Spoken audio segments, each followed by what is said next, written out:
May buntag higala, nakapalit ta og avocado no. Sayo kani siya naabot mga alas 6 siguro ni siya sa buntag naabot. So ako siyang gipalit. Kay butangan ako siya sugar og gatas.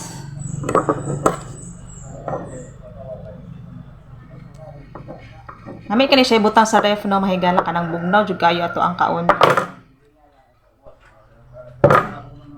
Wapa kay siya mahigala.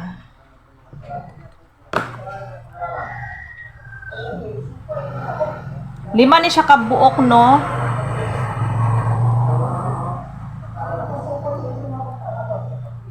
Yan.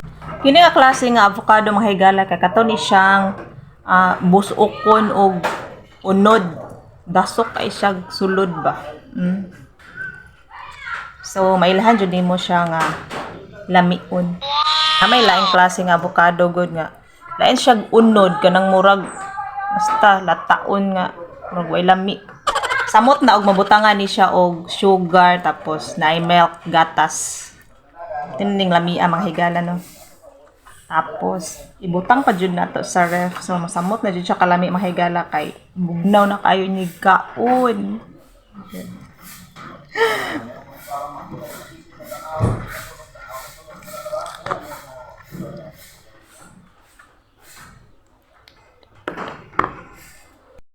Butangan din nato siya og gatas.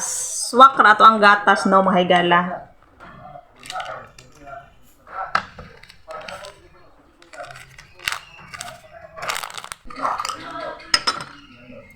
Tapos butangan nato og sugar.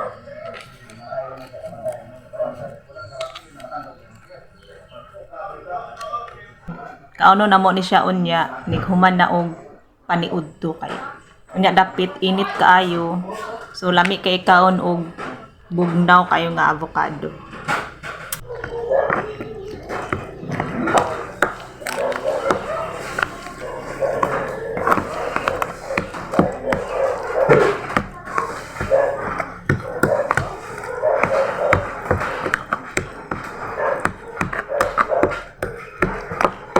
Mura na siya ice cream, mahigala no.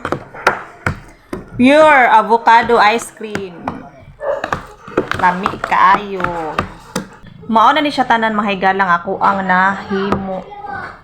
Ay, saka balunan.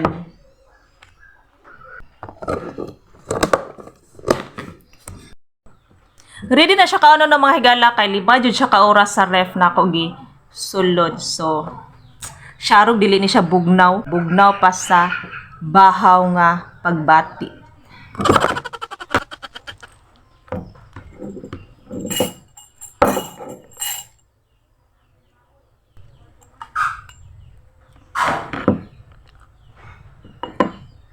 Ako ang unang hungit.